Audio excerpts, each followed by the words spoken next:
ॐ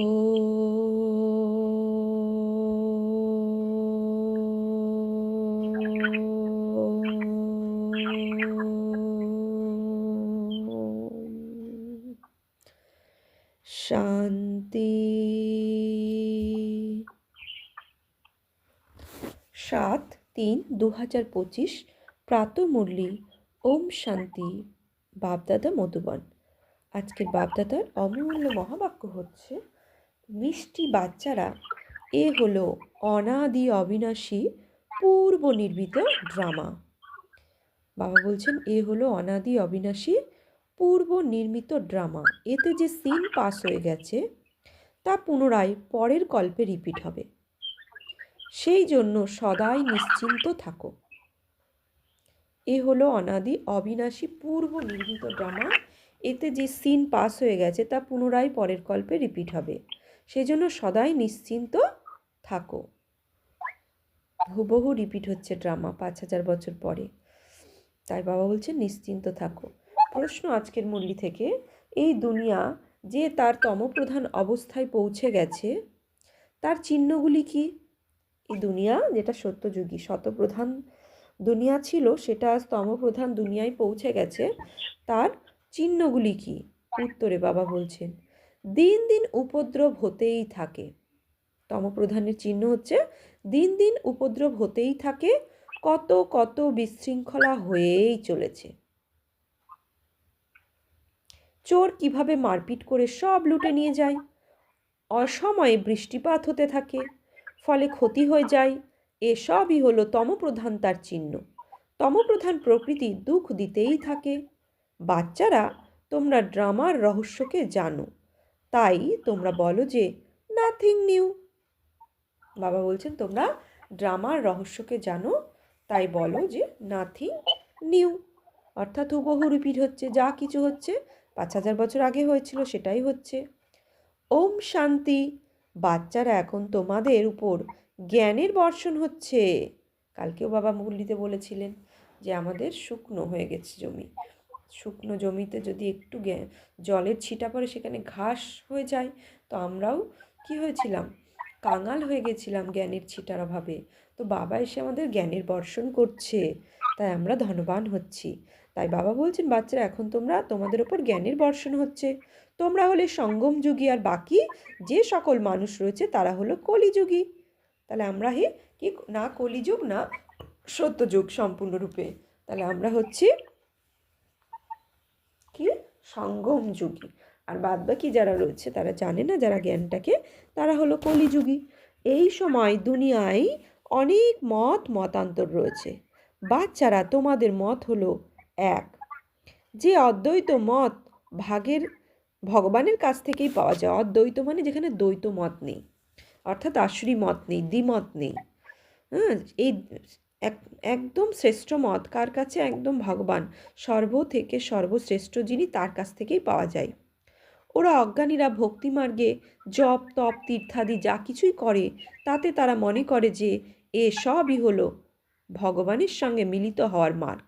তারা বলে ভক্তি করলেই ভগবানকে পাওয়া যাবে, কিন্তু তাদের জানা নেই যে ভক্তি কবে থেকে শুরু হয় এবং কতটা সময় পর্যন্ত চলে। ভক্তি কবে থেকে শুরু হয় এবং কতটা সময় পর্যন্ত চলে। তাই তারা বলে যে ভক্তিতেই ভগবানকে পাওয়া যাবে। সেই জন্য অনেক প্রকারের ভক্তি করতে থাকে তারা। স্বয়ং এ কথাও মনে করে যে আমরা পরস্পর আগতভাবে ভক্তি করে আসছি, একে অপর আগতভাবে ভক্তি করে আসছি, এ কথাও তারা মনে করে। একদিন ভগবানকে অবশ্যই পাওয়া যাবে। এত ভক্তি যখন করছি, এটা মনে করে যে একদিন ভগবানকে অবশ্যই পাওয়া যাবে, কোনো না কোনো রূপে ঈশ্বরকে পাওয়া যাবেই। তো এভাবে আমরাও ভাবতাম ভক্তি করতে গিয়ে। তিনি কি করবেন? অবশ্যই সদ্গতি করবেন, কারণ তিনিই তো হলেন সদ্গতিদাতা। ভগবান কে, কবে আসবেন তাও জানে না, শুধু ভক্তি করতে থাকে। যদিও বিভিন্ন রকমের মহিমা কীর্তন করে না, অর্থাৎ দেবী দেবতাদের কীর্তিকে আনয়ন করে। কীর্তন মানে কীর্তিকে গায়ন করে। কীর্তি অর্থাৎ চরিত্র মহিমাকে আনয়ন করে গানের মাধ্যমে, তাই সেটাকে কীর্তন বলা হয়। বলে ভগবান পতিত পাবন, জ্ঞানের সাগর, জ্ঞানের দ্বারাই সদ্গতি হয়। এ কথাও জানে যে ভগবান নিরাকার, যেমন আমরা আত্মারাও নিরাকার, পরে শরীর ধারণ করি। আমরা অর্থাৎ আত্মারাও বাবার সাথে পরম ধামে নিবাস করি। আমরা এখানকার অধিবাসী নই। কোথাকার অধিবাসী সে কথাও যথার্থভাবে বলতে পারে না। আমরা কোথাকার অধিবাসী? আত্মারা পরম ধামের অধিবাসী। তাই বাবা বলছেন এ কথাও যথার্থভাবে জানে না, বলতে পারে না। কোথাকার অধিবাসী?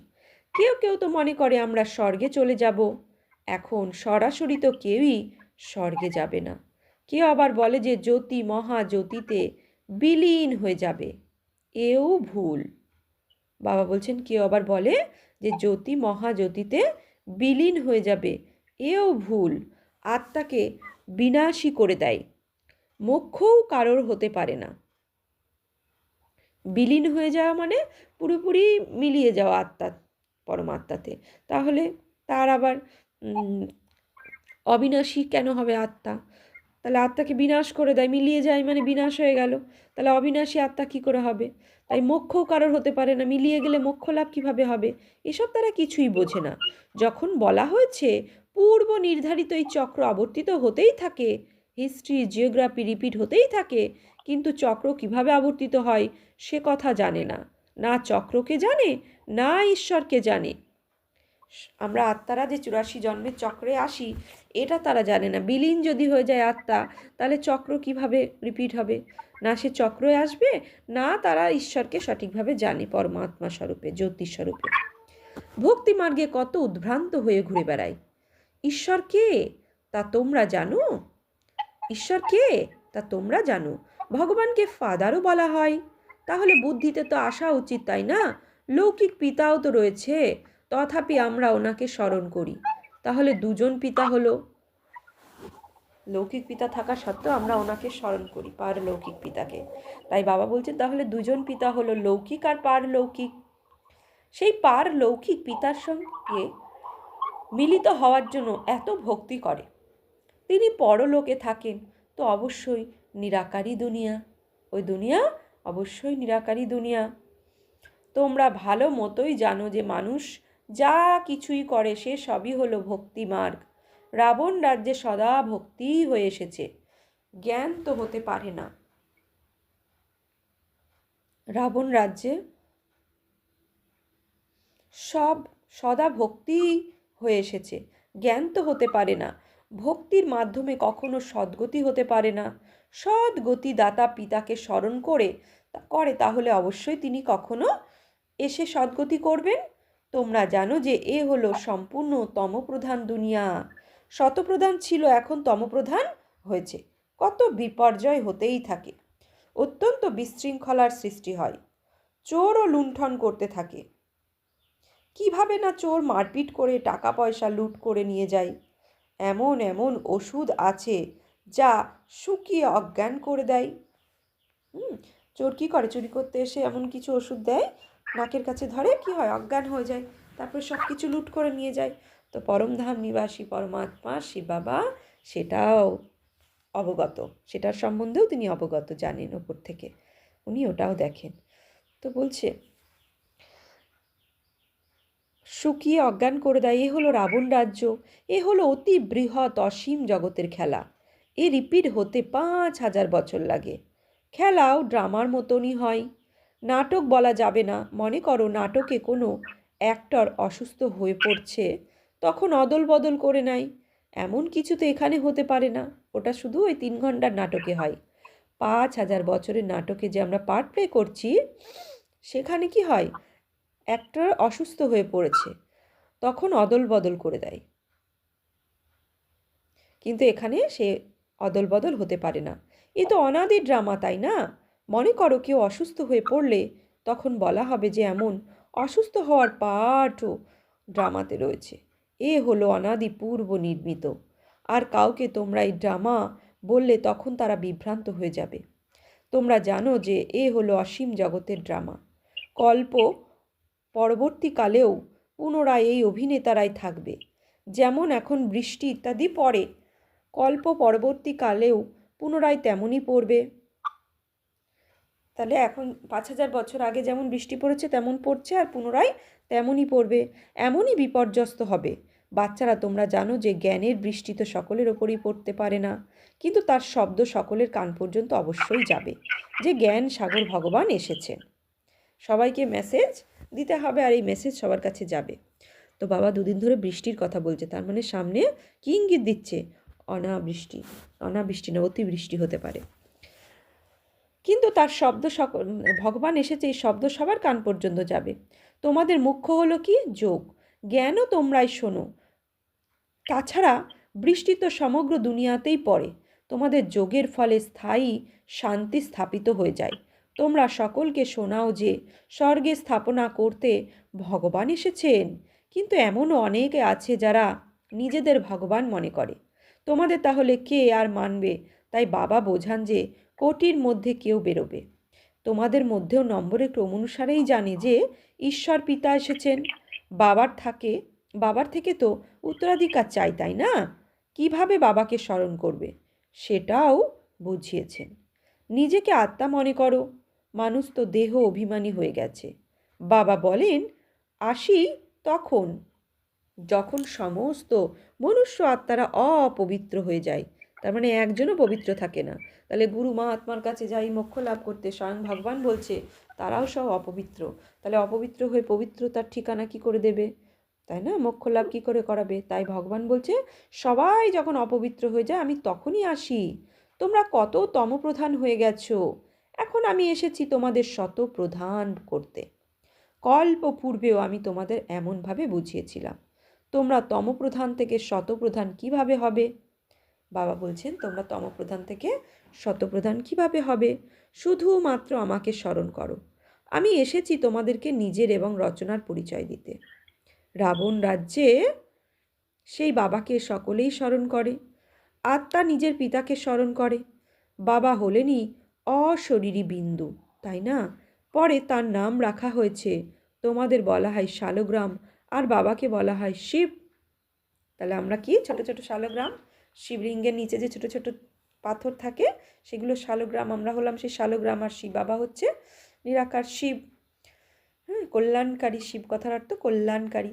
বাচ্চারা, তোমাদের শরীরের নামকরণ হয়। বাবা তো হলেনই পরমাত্মা, ওনাকে শরীর ধারণ করতে হয় না, উনি এনার মধ্যে প্রবেশ করেছেন। এ হলো ব্রহ্মার শরীর। তো শিব বাবা কার মধ্যে প্রবেশ করেছে? এই ব্রহ্মার শরীরের মধ্যে প্রবেশ করেছে, এনাকে শিব বলা হয়। আত্মা নাম তো তোমাদেরই, পরে তোমরা শরীরে আসো। তিনি পরম আত্মা, সকল আত্মাদের পিতা। বাবা নিজের পরিচয় দিচ্ছে আজকে ভালো করে। আর আমরা আত্মারাও যে অবিনাশী, আমরা বিলীন হয়ে যায় না সেটাও বোঝাচ্ছেন। তা বাবা বলছে আমি তো নিরাকার, আমি পরম আত্মা, সকলের পিতা। তাহলে সকলেরই দুজন পিতা হয়ে গেল, বারবার রিপিট করছে দুজন পিতা, এক লৌকিক পিতা আর একটা পারলৌকিক পিতা। লৌকিক পিতা দেহের জন্মদাতা পিতাকে বলে, আর পারলৌকিক পিতা আত্মার জন্মদাতা পিতাকে বলে। নিরাকার পরম পিতা পরমাত্মাকে পারলৌকিক পিতা বলে। তাহলে সকলেরই দুজন পিতা, এক নিরাকারী এক সাকারী, সাকারী অর্থাৎ দেহধারী। এনাকে আবার অলৌকিক ওয়ান্ডারফুল বাবা বলা হয়, ব্রহ্মা বাবাকে অলৌকিক বাবা বলা হয়। কত অসংখ্য বাচ্চা, একথা মানুষেরা বুঝতে পারে না। প্রজাপিতা ব্রহ্মা, কুমার কুমারীরা এত অসংখ্য, এ কি ব্যাপার? এ কেমন প্রকারের ধর্ম? বুঝতে পারে না। তোমরা জানো যে এই কুমার কুমারী শব্দটি প্রবৃত্তি মার্গের, তাই না? মা বাবা কুমারী আর কুমার। ভক্তি মার্গে তোমরা স্মরণ করো যে তুমি মাতা পিতা। এখন তোমরা মাতা পিতা পেয়েছো, তোমাদের দত্তক নিয়েছেন। সত্য যুগে অ্যাডপ্ট করা হয় না, ওখানে দত্তকের কোনো নামই নেই, এখানে তবুও নাম রয়েছে। তিনি হলেন পার্থিব জগতের পিতা, ইনি হলেন অসীম জগতের পিতা। এ হলো অসীম জগতের অ্যাডপশন। এই রহস্য অতি গুপ্ত, বোঝানোর মতো বিষয়। তোমরা সম্পূর্ণ নিয়ম অনুসারে কাউকে বোঝাও না। বাবা কি বোঝাচ্ছেন? তীর না লাগার কারণ আমরা সম্পূর্ণ নিয়ম অনুসারে কাউকে বোঝাই না। যখন প্রথম কেউ ভিতরে আসে আর বলে গুরুকে দর্শন করতে এসেছি, তখন তোমরা বলো যে এটা কোনো মন্দির নয়। বোর্ডে দেখো কি লেখা আছে, ব্রহ্মা কুমার কুমারী তো অগণিত, এরা সকলেই হলো প্রজাপিতা ব্রহ্মার সন্তান। প্রজা তো তোমরাও। ভগবান সৃষ্টি রচনা করেন, ব্রহ্মার মুখকমল দ্বারা আমাদের রচনা করেছেন। আমরা হলাম নতুন সৃষ্টির, তোমরা হলে পুরনো সৃষ্টির। নতুন সৃষ্টি স্থাপিত হয় সঙ্গম যুগে। এ হলো পুরুষোত্তম হওয়ার যুগ। তোমরা সঙ্গম যুগে দাঁড়িয়ে রয়েছ, ওরা কলিযুগে দাঁড়িয়ে রয়েছে, যেন পার্টিশন হয়ে গেছে। দেখো আজকাল কত ভাগাভাগি হয়ে গেছে। প্রত্যেক ধর্ম অবলম্বীরা জানে যে আত্মা, আমরা নিজেদের প্রজাদের রক্ষা করব, নিজেদের ধর্মকে, স্বগোত্রীয়দের সুখে রাখবো। তাই প্রত্যেকেই বলে আমাদের রাজ্য থেকে এসব জিনিস যেন বাইরে না যায়। পূর্বে সকল প্রজারাই রাজার আদেশ পালন করত, রাজাকে মা বাবা অন্নদাতা মনে করত। আমাদের আগে যে জেনারেশন ছিল, রাজ পরিবার বর্গ ছিল, রাজা মহারাজা ছিল, যেটা নেপালে এখনও তার অস্তিত্ব রয়েছে। তো বলছে রাজাকে মা বাবা অন্নদাতা মনে করত। এখন কোনো রাজা রানী নেই, পৃথক পৃথকভাবে বিভক্ত হয়ে গেছে। কত বিপর্যয় হয়ে থাকে, হঠাৎ বন্যা এসে যায়, ভূমিকম্প হতে থাকে, এই সব হলো দুঃখজনক মৃত্যু। এখন তোমরা ব্রাহ্মণরা জানো যে আমরা হলাম পরস্পর ভাই ভাই, তাই আমাদের একে অপরকে অত্যন্ত ভালোবেসে ক্ষীরখণ্ড হয়ে থাকতে হবে। আমরা এক পিতার সন্তান, তাই পরস্পরের মধ্যে অত্যন্ত ভালোবাসা থাকা উচিত। রাম রাজ্যে অর্থাৎ সত্যযুগে দেবী দুনিয়ায়, যেখানে পরমাত্মা রাম যে রাজ্য স্থাপন করেছেন, বাঘে আর গরুতে এক ঘাটে জল খায়, অর্থাৎ সম্পূর্ণরূপে পরস্পরের শত্রুও একত্রিত হয়ে থাকে। দেখো এখানে তো ঘরে ঘরে কত লড়াই ঝগড়া, দেশে দেশে ঝগড়া, শুধু ঘরে ঘরে ঝগড়া নয়, এক দেশ আর এক দেশের সাথেও ঝগড়া করে, তো একে অপরকে আক্রমণ করে, অনেক মত মতান্তর রয়েছে। এখন তোমরা জানো যে আমরা বাবার কাছ থেকে অনেকবার উত্তরাধিকার নিয়েছি এবং পুনরায় তা হারিয়েও ফেলেছি, অর্থাৎ রাবণের ওপর বিজয় প্রাপ্ত করেছি ও পুনরায় হেরেও গেছি। অদ্বিতীয় পিতার শ্রীমতের দ্বারা আমরা বিশ্বের মালিক হয়ে যাই, সেই জন্য ওনাকে সর্বোচ্চ ভগবান বলা হয়। সকলের দুঃখ হরণকারী, সুখ প্রদানকারী বলা হয়। এখন তোমাদের সুখের রাস্তা বলে দিচ্ছেন। বাচ্চারা, তোমাদের এখন ক্ষীরখণ্ড হয়ে থাকা উচিত। দুনিয়ায় সকলেই হলো নুন জল, পরস্পরকে মারতে দেরি করে না। তোমাদের অর্থাৎ ঈশ্বরীয় সন্তানদের ক্ষীরখণ্ড হয়ে থাকা উচিত। তোমরা হলে ঈশ্বরীয় সন্তান, দেবতাদের থেকেও উচ্চ। তোমরা কত বাবার সহযোগী হয়ে যাও, পুরুষোত্তম বানানোর ক্ষেত্রে সহযোগী। তাই হৃদয়ে এ কথা আসা উচিত যে আমরা পুরুষোত্তম, আমাদের মধ্যে কি সেই দেবী গুণ রয়েছে? যদি আসুরীয় গুণ থাকে তাহলে তাকে বাবার বাচ্চা তো বলা যাবে না। তাই বলা হয় সদ্গুরু নিন্দাকারী ঠাঁই পেতে পারে না। কলিযুগীয় সেই গুরুরা আবার নিজেদের উদ্দেশ্যে এ কথা বলে, মানুষকে ভীত করে দেয়। কলিযুগীয় সেই গুরুরা আবার নিজেদের উদ্দেশ্যে এই কথা বলে মানুষকে ভীত করে দেয়। তাই বাবা বোঝান সুপুত্র তারাই যারা বাবার নাম উজ্জ্বল করে, মিলে মিশে ক্ষীরখণ্ড হয়ে থাকে। কালকেও বাবা বলেছে যারা বাবার বাচ্চা তারা তাদের চিনব কী করে, তারা কখনো একে অপরের সাথে ঝগড়া করবে না। তাই বাবা আজকেও বলছে যারা বাবার প্রকৃত বাচ্চা তারা বাবার নাম উজ্জ্বল করে, মিলেমিশে একে অপরের সাথে ক্ষীরখণ্ড হয়ে থাকে। বাবা সর্বদা বলেন ক্ষীরখণ্ড হও, পরস্পর বিরোধী হয়ে নিজেদের মধ্যে লড়াই ঝগড়া করো না। তোমাদের এখানেই ক্ষীরখণ্ড হতে হবে। পরস্পরের মধ্যে অত্যন্ত প্রেম থাকা উচিত, কারণ তোমরা হলে ঈশ্বরীয় সন্তান, তাই না? ঈশ্বর সর্বাপেক্ষা সুন্দর, তবেই তো সকলে ওনাকে স্মরণ করে। তাই তোমাদের পরস্পরের মধ্যে অত্যন্ত প্রেম থাকা উচিত, তা না হলে বাবার সম্মানহানি করে দেবে। ঈশ্বরের সন্তান, বাবা বলছেন ঈশ্বরের সন্তান নুন জল কি হতে পারে? তাহলে পদ কিভাবে পাবে? বাবা বোঝান পরস্পর ক্ষীরখণ্ড হয়ে থাকো। পরস্পর বিরোধী হলে কোনো ধারণাই হবে না। যদি বাবার ডাইরেকশন অনুযায়ী না চলো, তাহলে পুনরায় উচ্চপদ কিভাবে প্রাপ্ত করবে? দেহ অভিমানে আসার কারণেই পুনরায় পরস্পর লড়াই করে। দেহি অভিমানী হলে কোনো খিটপিট হবে না। যদি আত্মিক স্থিতিতে স্থিত হয়ে আত্মা অনুভব করে অন্যকে আত্মা দেখি, তাহলে কোনো খিটপিট হবে না। স্বয়ং ভগবান বলছেন, ঈশ্বর পিতাকে পেয়েছো, তাই পুনরায় দেবী গুণ ধারণ করতে হবে। আত্মাকে তার পিতার অনুরূপ হতে হবে। যেমন বাবার মধ্যে পবিত্রতা, সুখ, প্রেম ইত্যাদি সব কিছুই রয়েছে, তোমাদেরকেও তেমনই হতে হবে। তা না হলে উচ্চপদ প্রাপ্ত করতে পারবে না। পড়াশুনো করে বাবার থেকে উত্তরাধিকার প্রাপ্ত করতে হবে। যারা অনেকের কল্যাণ করে তারাই রাজা রানী হতে পারে, বাকিরা গিয়ে দাস দাসী হবে। বুঝতে তো পারে, তাই না, যে কে কে কি হবে? যারা পড়ে তারা নিজেরাও বুঝতে পারে যে এই হিসাবে আমরা বাবার নামকে কিভাবে গৌরবান্বিত করতে পারি। তোমরা হলে ঈশ্বরের সন্তান, তাহলে তো সর্বাপেক্ষা সুন্দর হওয়া উচিত, যাতে যে কেউ দেখে যেন খুশি হয়ে যায়। তখন বাবাও তোমাদের মিষ্টি লাগবে। প্রথমে নিজের ঘরকে ঠিক করো, প্রথমে ঘরকে, তারপর অপরকে ঠিক করো। গৃহস্থ জীবনে কমল ফুল সম পবিত্র এবং মিলেমিশে ক্ষীরখণ্ড হয়ে থাকো। কেউ দেখলে যেন বলে, আহা, এখানে তো স্বর্গ, এখানেই তো স্বর্গ। অজ্ঞানী অবস্থাতেও স্বয়ং এমন ঘর দেখেছেন। 6-7 জন বাচ্চার বিয়ে হয়ে গেছে, তথাপি সকলে একত্রে বসবাস করে। সকলে সকালে উঠে ভক্তি পূজা পাঠ করে, ঘরে সদা শান্তি বিরাজ থাকে। আর এ তো তোমাদের ঈশ্বরীয় কুটুম।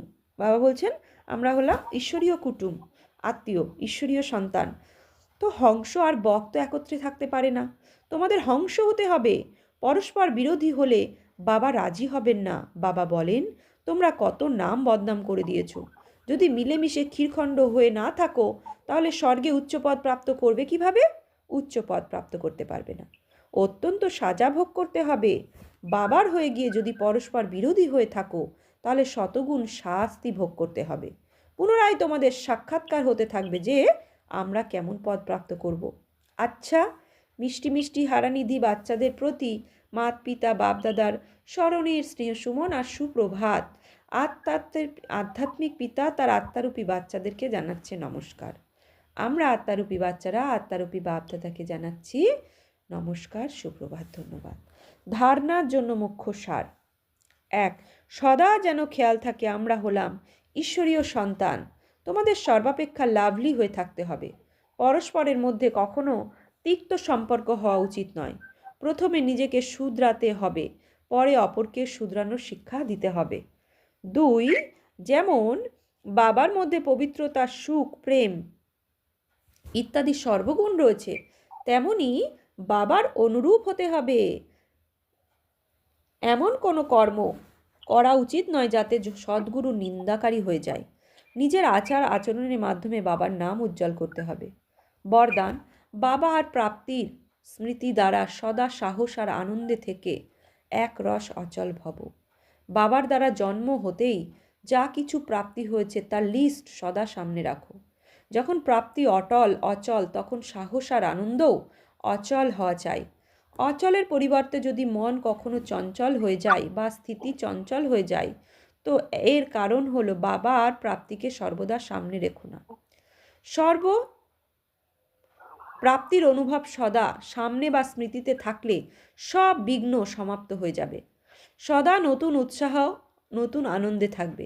স্থিতি একরস অচল থাকবে। স্লোগান: যে কোনো প্রকারের সেবাতে সদা সন্তুষ্ট থাকাই হলো ভালো মার্কস নিয়ে আসা। অব্যক্ত ইশারা: সত্যতা আর সভ্যতারূপী কালচারকে ধারণ করো। তোমরা ব্রাহ্মণ বাচ্চারা হলে অত্যন্ত রয়েল। তোমাদের চেহারা আর চলন দুটোই সভ্যতার অনুভব করাবে। সেভাবে বলতে গেলে রয়েল আত্মাদেরকে সভ্যতার দেবী বলা যাবে। তাদের কথা বলা, দেখা, চলাফেরা, খাদ্য পানীয়, ওঠা বসা, প্রত্যেক কর্মের সভ্যতা, সত্যতা স্বতই দেখা যায়। এমন নয় যে আমি তো সত্যকে প্রমাণ করছি আর সভ্যতা থাকলোই না, তাহলে এটা রাইট নয়। আচ্ছা, ওম শান্তি। আজকের সমান নেব আমি সারাদিনে একরস, অচল অটল আত্মা, একরস স্থিতি, অচল অটল আত্মা। ওম শান্তি।